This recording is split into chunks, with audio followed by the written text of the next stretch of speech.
Mbak Tati, Mas Saidiman sebagai moderator. Assalamualaikum warahmatullahi wabarakatuh. Selamat siang dan salam sejahtera untuk kita semua.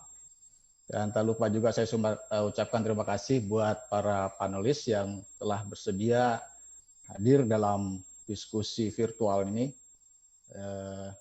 Dan juga rekan-rekan wartawan, rekan-rekan jurnalis, Bapak Ibu sekalian yang berbahagia. Boleh saya share-nya, screen layarnya? Silakan Pak Dedi. Ada host disable ini, coba. Oke. Kita diizinkan dulu, diizinkan. Bentar ya. Sebagai host. Oke, sudah bisa. Ya. Oke Mas, sudah bisa sekarang. Oke.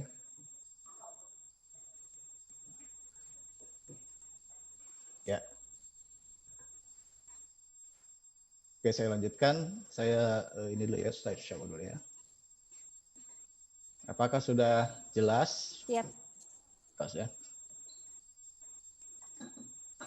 Baik, Bapak Ibu sekalian, SMRC telah melakukan survei secara reguler selama setiap minggu satu kali untuk mengetahui respon publik, opini publik, persepsi publik terhadap beberapa isu mutakhir yang sebelumnya juga sudah dilakukan rilis ke publik hasil-hasil survei yang dilakukan sebelumnya. Kita juga pernah melakukan rilis tentang bagaimana publik menyikapi tentang kondisi ekonomi, tentang perizinan usaha dan lain-lain. Juga sempat merilis awareness publik terhadap RUU Cipta Kerja, namun belum sempat mengelaborasi bagaimana sikap publik terhadap RUU Cipta Kerja itu sendiri. Pada kesempatan kali ini saya akan memaparkan hasil survei terbaru yang dilakukan SMRC pada 8 sampai 11 Juli 2020 yang lalu, minggu ini, tentang sikap publik terhadap rancangan Undang-Undang Cipta Kerja itu sendiri. Tentu ini merupakan kelanjutan dari studi sebelumnya. Kita akan lihat bagaimana tren persepsi publik, opini publik terhadap berbagai isu ya, termasuk juga bagaimana publik menilai kondisi ekonomi rumah tangga dan nasional sekarang ini dibanding sebelumnya dan seterusnya. Fokus penelitian kali ini tentang sikap publik pada RUU Cipta Kerja.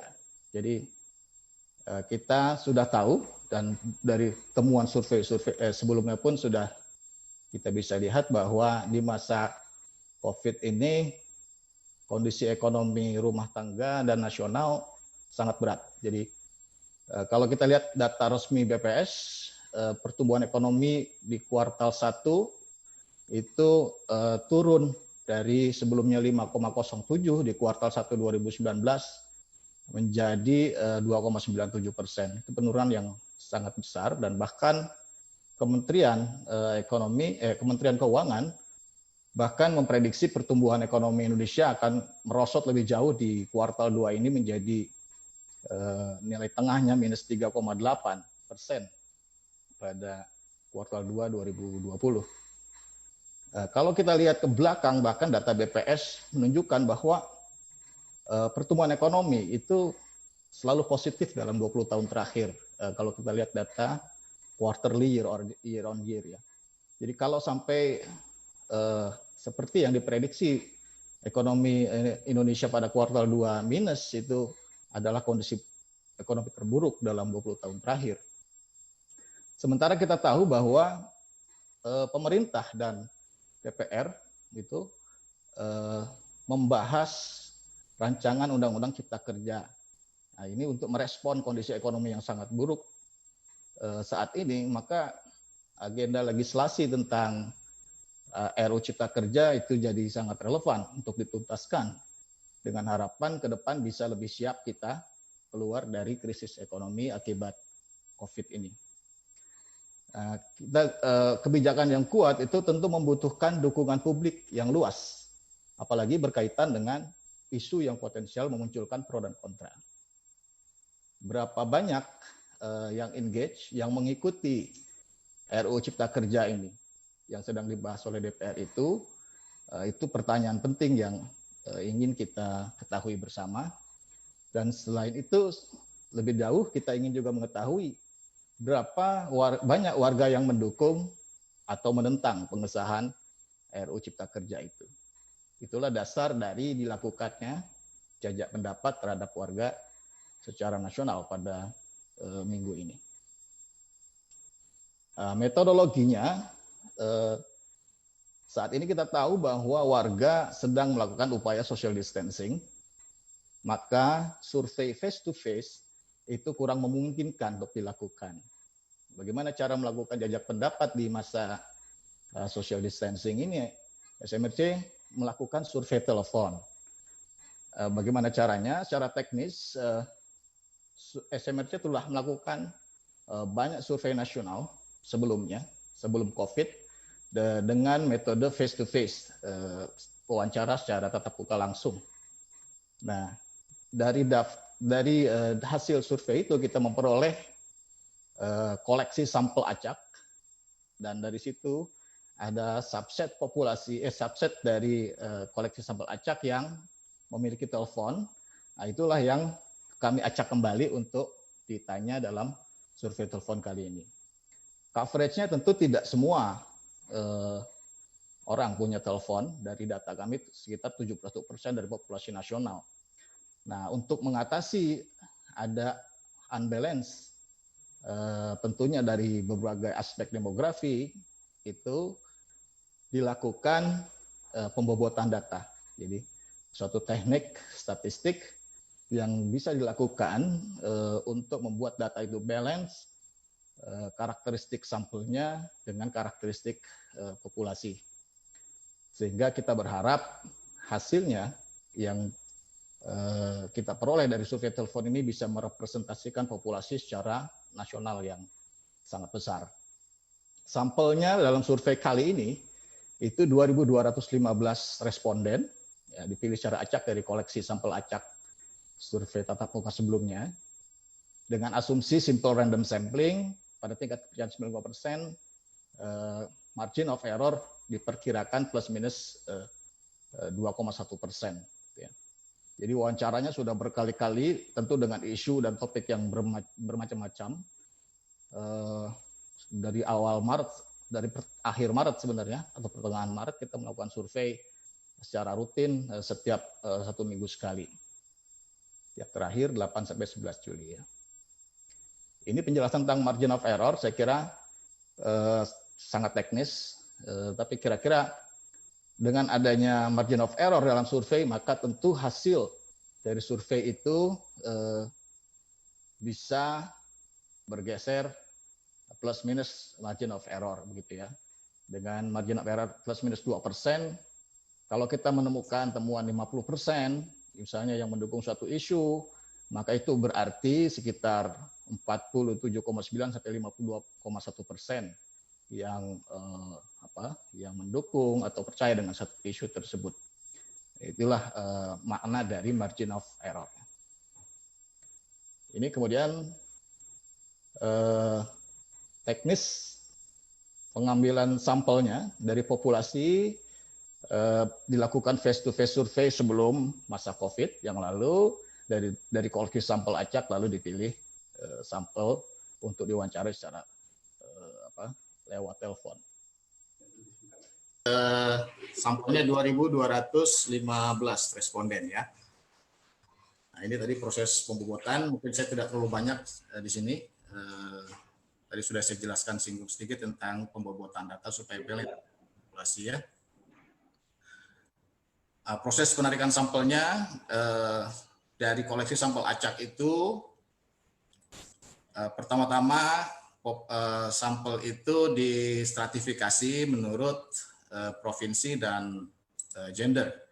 Lalu di masing-masing stratum itu irisan antara provinsi dan gender dipilih sampel secara acak dengan jumlah proporsional. Jadi kalau di Jawa Barat itu ada 17,4% populasi, maka di sampel juga kita buat sedekat itu 17,4%. Artinya kalau sampelnya 2.215, maka sampel di Jawa Barat sekitar 385. Sementara di NTB misalnya, karena populasi tidak terlalu besar, hanya 1,9% dari populasi, maka sampelnya pun tidak sebesar Jawa Barat. Hanya 42 responden. Itu maksud dari proporsionalitas menurut strata ya. Menurut provinsi dan juga menurut gender. Gender itu secara populasi ada 50% laki-laki dan perempuan. Di sampel juga kita buat 50% perempuan dan laki-laki. Survei telepon ini menurut pengalaman kami hasilnya sangat baik. Di sebelum pemilu yang lalu menjelang Pilpres, hasilnya sangat dekat dengan hasil pemilu pilihan presiden dengan selisih yang sangat kecil. Nah, sebelum memaparkan hasil temuan survei ini, saya akan tunjukkan bagaimana kedekatan karakteristik demografi sampel dengan populasi. Nah, ini gender, laki-laki 50%, perempuan 50%. Sampelnya kita pakai yang dibobot tadi ya, setelah dibobot 50,1% laki-laki, 49,9% perempuan. Desa kota 50,2% pedesaan, di sampelnya 50,3%. Perkotaan 49,8%, di sampel 49,7%. Dan begitu juga kalau kita lihat dari variabel-variabel demografi yang lain, umur, agama, etnis, dan juga tentu saja provinsi. Itu yang saya sudah sampaikan sebelumnya. Baik, pertama kita lihat bagaimana publik berpendapat tentang kondisi ekonomi pada saat ini. Dalam survei kami bertanya kepada responden bagaimana ibu bapak melihat keadaan ekonomi rumah tangga ibu bapak pada umumnya sekarang dibanding sebelum ada wabah COVID-19. Apakah jauh lebih baik? Apakah jauh lebih buruk, tidak ada perubahan, lebih baik atau jauh lebih baik? Dari pertanyaan ini kita peroleh hasil ada 71% warga, sekitar 70% mayoritas merasa kondisi ekonomi rumah tangganya sekarang lebih buruk atau jauh lebih buruk dibanding sebelum ada wabah COVID-19. Jadi 61 ditambah 10 itu 71% merasa lebih buruk atau jauh lebih buruk. Sisanya 17% mengatakan tidak ada perubahan, 9% ditambah 2%, 11% mengatakan lebih baik atau jauh lebih baik. Jadi umumnya mayoritas mengatakan kondisi ekonomi rumah tangga sekarang lebih buruk atau jauh lebih buruk dibanding sebelum ada wabah COVID-19. Nah, karena survei ini sudah dilakukan berulang kali, kita bisa lihat trennya, bagaimana tren dari opini penilaian warga tentang kondisi ekonomi tersebut. Ya, kita bisa lihat di akhir itu posisi di 71% warga mengatakan kondisi ekonomi lebih buruk atau jauh lebih buruk. Kalau kita sederhanakan menjadi lebih buruk 71%. 17% mengatakan sama, 11% mengatakan lebih baik, dan kalau kita lihat trennya dalam 4 bulan terakhir dari Maret sampai Juli itu ada perubahan penilaian. Di awal survei pada 22 sampai 25 Maret itu baru 38% warga yang mengatakan ekonomi rumah tangganya lebih buruk sekarang itu dibanding sebelum wabah. Itu posisi survei itu dilakukan setelah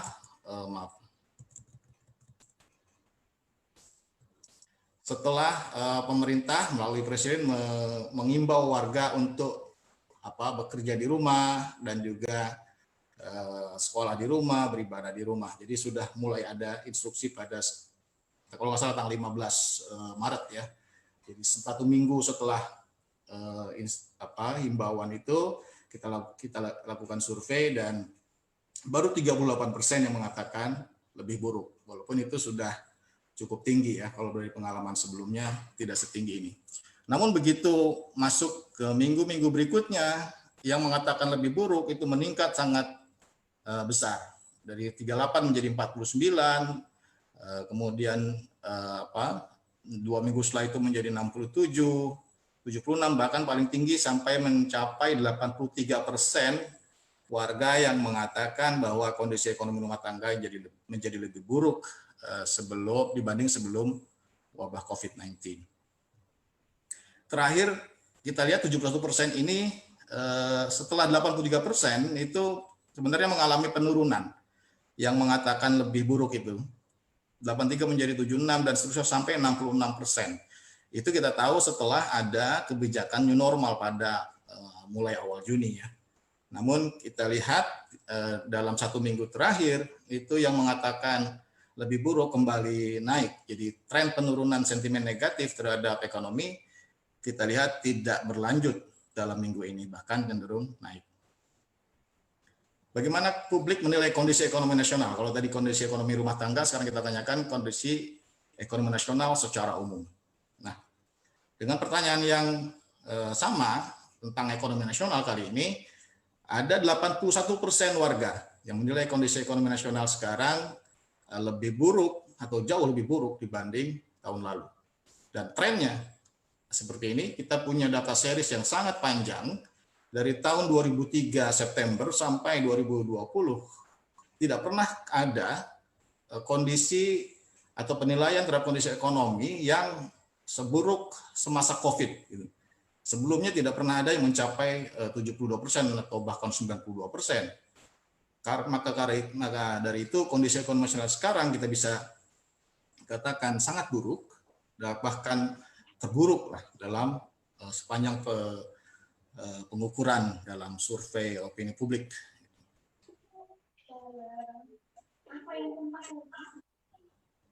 Oke, saya lanjut.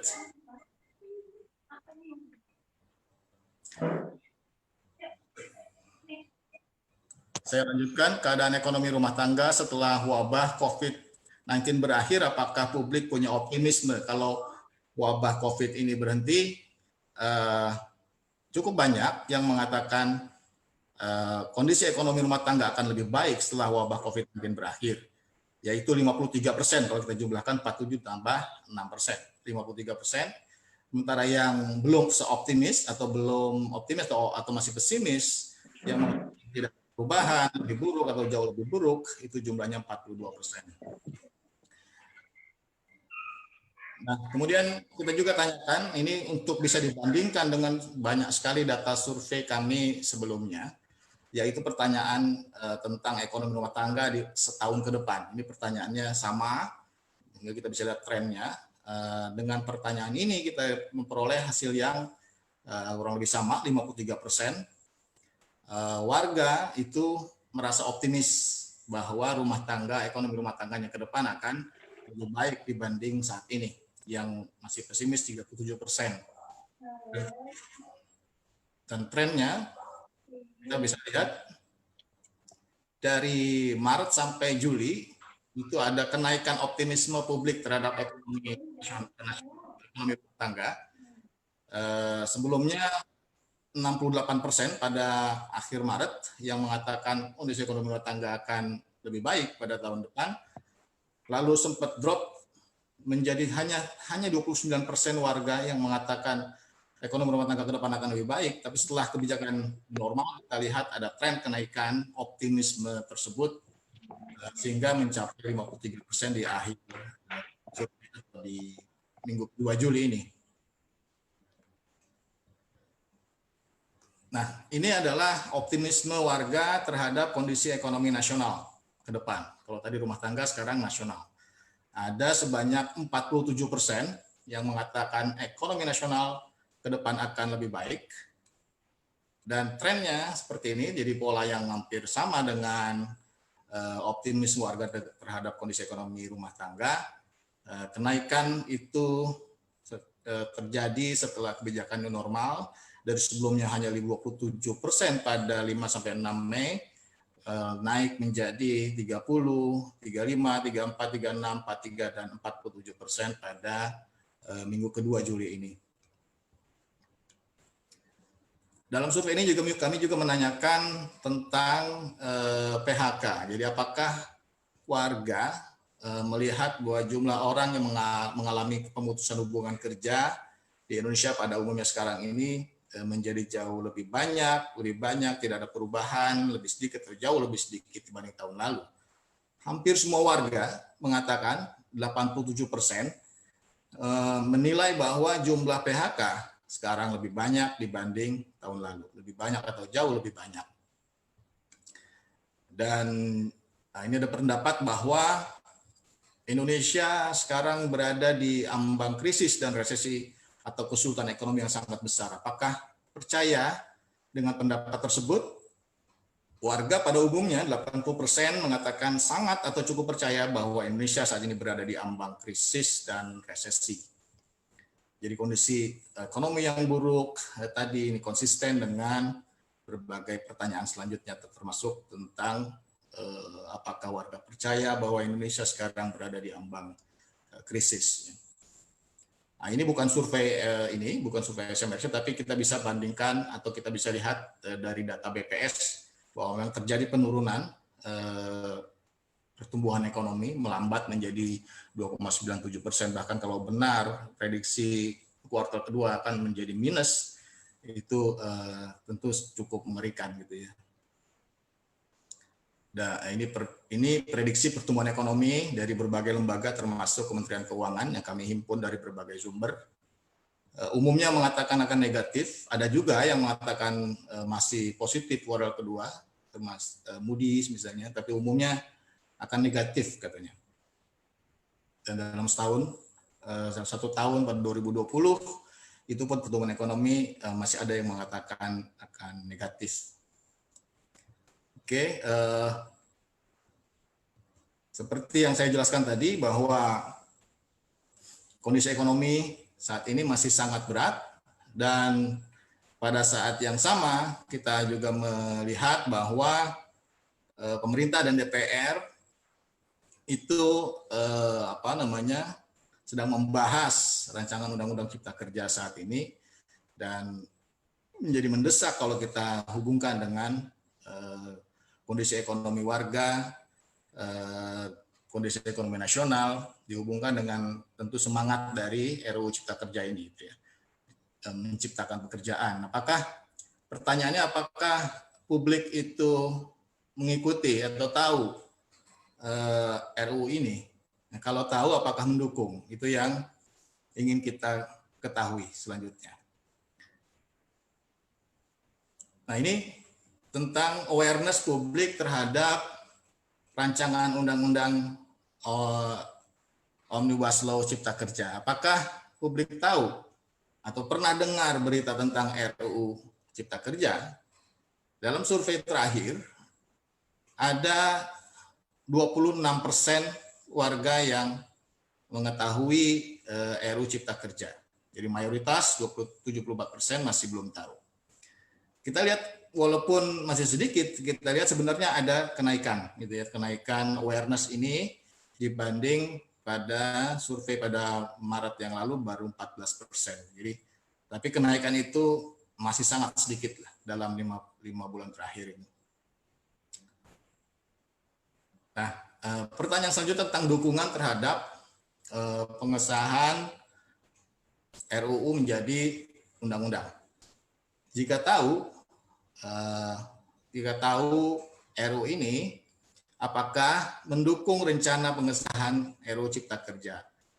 Nah, kita peroleh dari yang tahu ada 52% warga yang mendukung pengesahan tersebut dan 37% tidak mendukung.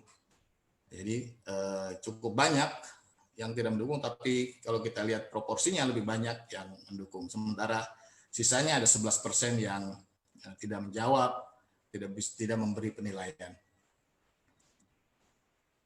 Selanjutnya, kami juga bertanya bagaimana warga menilai berbagai pendapat tentang RUU Cipta Kerja. Jadi, apakah warga setuju dengan pendapat-pendapat tersebut? Di antaranya, apakah warga setuju yang mengatakan bahwa RUU Cipta Kerja membuka lapangan pekerjaan, lalu meningkatkan kemudahan berusaha, meningkatkan kepastian berusaha, memberi banyak bantuan dan kemudahan untuk usaha mikro, kecil, dan koperasi, perizinan yang membutuhkan AMDAL hanya untuk usaha yang memiliki risiko tinggi, kemudian juga memberikan perlindungan untuk kerja sektor informal. Dari list atau daftar item-item pendapat tentang RUU Cipta Kerja itu, pendapat yang paling banyak disetujui terkait RUU Cipta Kerja adalah bahwa RUU Cipta Kerja itu membuka lapangan pekerjaan 56%, kemudian RUU Cipta Kerja meningkatkan kemudahan berusaha di Indonesia. Yang paling besar dua ini, jadi dominan di atas 50%. Yang lainnya kita bisa lihat ada keseimbangan atau terbelah warga, menilai apakah RUU Cipta Kerja meningkatkan kepastian berusaha, apakah memberi banyak bantuan dan kemudahan untuk usaha mikro dan kecil. Walaupun secara proporsi kita bisa lihat sedikit masih lebih banyak yang mengatakan atau bersikap positif terhadap RUU Cipta Kerja. Kalau angka ini kita buat skor, gitu ya, yang tidak jawab ini sementara kita keluarkan, yang menjawab setuju itu kita beri skor 1, tidak setuju 0, maka kita akan memperoleh indeks setuju dengan berbagai pendapat tentang RUU Cipta Kerja itu bermanfaat untuk ekonomi kita dengan indeks sekitar 0,55%. Ini konsisten dengan temuan sebelumnya tentang dukungan kepada RUU Cipta Kerja. Nah, kemudian kami juga menanyakan apakah mendukung langkah Jokowi yang akan menjadikan RUU Cipta Kerja sebagai instrumen kebijakan mengatasi krisis dan resesi ekonomi. Nah, tapi ini hanya ditanyakan pada yang tahu ya, yang tahu RUU Cipta Kerja. Nggak tahu kita sudah tidak tanya kembali. Kita tidak minta menilai. Di antara yang tahu RUU Cipta Kerja, 58% mendukung langkah Jokowi untuk menjadikan RUU Cipta Kerja sebagai instrumen kebijakan untuk mengatasi krisis ekonomi. Jadi mayoritas mendukung. Nah, selanjutnya, apakah mendukung langkah Jokowi menjadikan RUU Cipta Kerja sebagai instrumen kebijakan untuk mencegah PHK dan memperluas pekerjaan? Ini lebih tinggi, dukungannya mencapai 66%. Nah, ini seperti sudah disampaikan temuan-temuannya. Nah, terakhir kita ingin lihat setelah tahu awareness dan juga dukungan terhadap RUU Cipta Kerja, kita ingin lihat lebih dalam, lebih jauh, siapa yang aware, siapa yang tahu, siapa yang tidak tahu, dan kalau tahu siapa yang mendukung dan siapa yang tidak mendukung RUU Cipta Kerja ini. Nah, kalau dilihat dari demografi, ya, awareness terhadap RUU Cipta Kerja yang baru 26% itu, kalau dibelah berdasarkan kelompok gender, kelompok laki-laki, warga laki-laki yang aware dengan RUU Cipta Kerja proporsinya 33%. Sementara pada kelompok perempuan yang aware dengan RUU Cipta Kerja 19%. Jadi kelompok laki-laki lebih aware dibanding perempuan. Kemudian kalau kita lihat menurut desa kota, yang aware dengan RUU Cipta Kerja itu lebih banyak berasal dari perkotaan. Di perkotaan yang aware 30% lebih tinggi dibanding awareness di warga di pedesaan yang 22%. Lalu kita juga bisa lihat dari sisi wilayah yang paling aware dengan RUU ini warga yang tinggal di DKI Banten. Jumlahnya 40%, itu paling tinggi. Yang paling rendah pengetahuannya tentang RUU Cipta Kerja adalah warga di Kalimantan.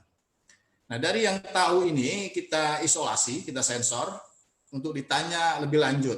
Yang tidak tahu tidak kita tanya lagi. Yang tahu ini kita tanya lagi apakah mendukung RUU Cipta Kerja.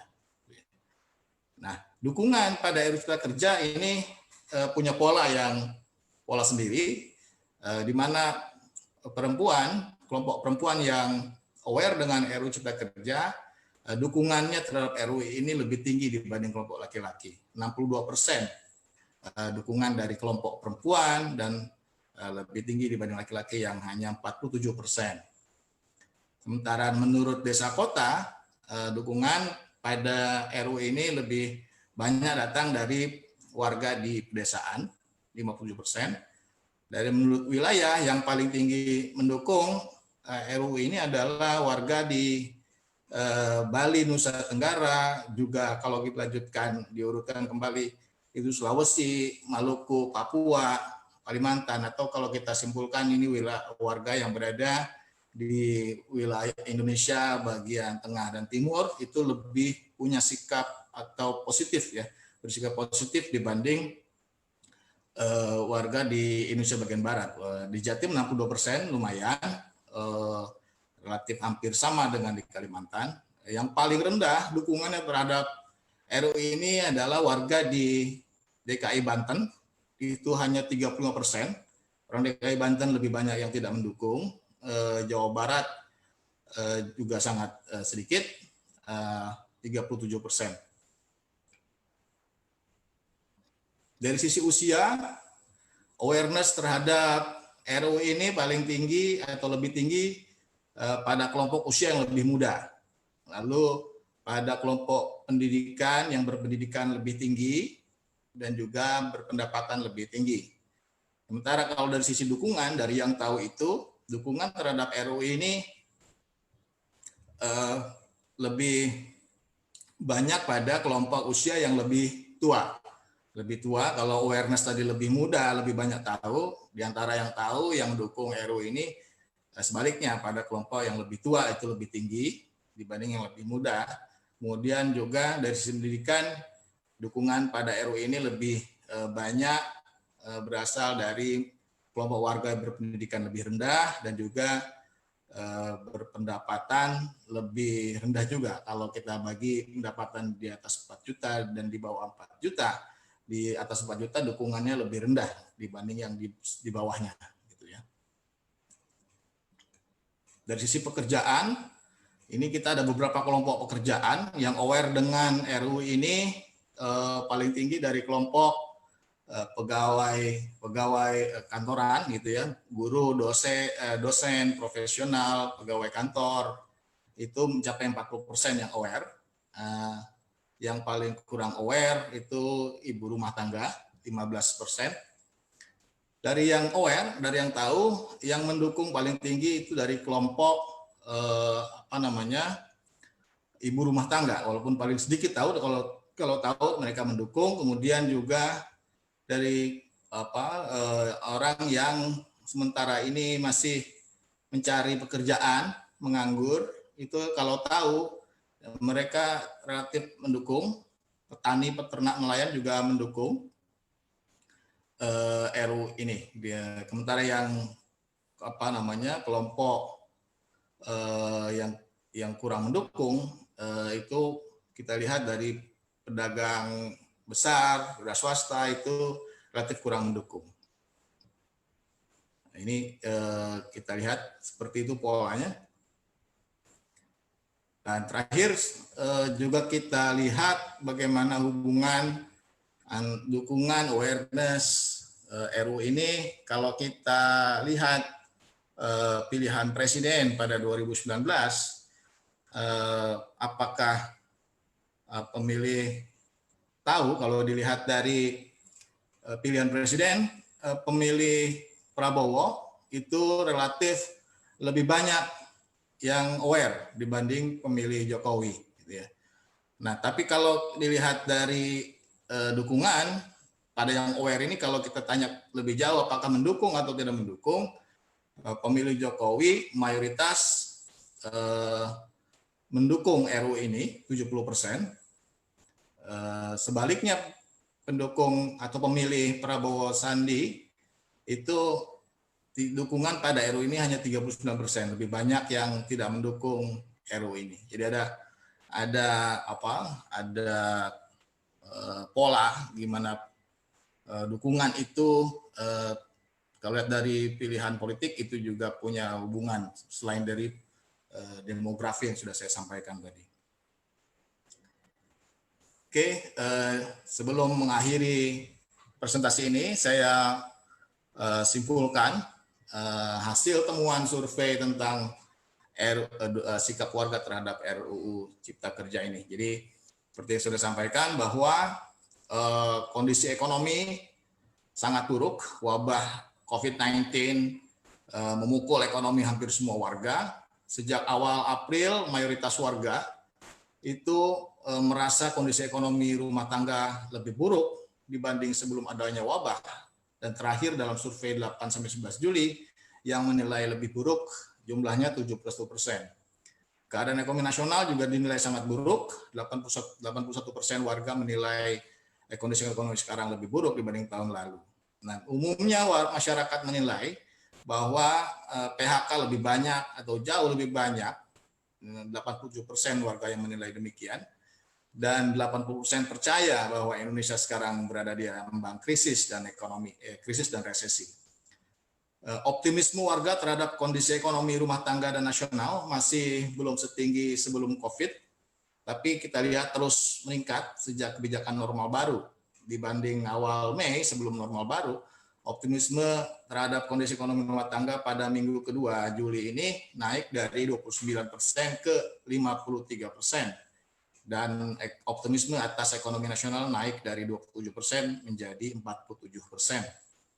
Jadi setelah norma baru, warga semakin optimis. Namun kalau kita lihat trennya, sentimen positif atas kondisi ekonomi ke depan itu masih jauh di bawah dibanding sebelum adanya COVID, walaupun ada peningkatan setelah norma baru. Nah, kita lihat pemerintah berharap RUU Cipta Kerja segera menjadi undang-undang untuk membantu ekonomi warga dan nasional keluar dari tekanan COVID-19. Yang aware tadi 26%, dan dari yang aware, dari yang tahu RUU Cipta Kerja ini ada 52% yang mendukung dan tidak mendukung 37%. Berbagai pendapat yang mendapat persetujuan yang lebih banyak tentang RUU Cipta Kerja adalah bahwa RUU ini membuka lapangan pekerjaan, membawa manfaat untuk membuka lapangan pekerjaan, selanjutnya meningkatkan kemudahan berusaha.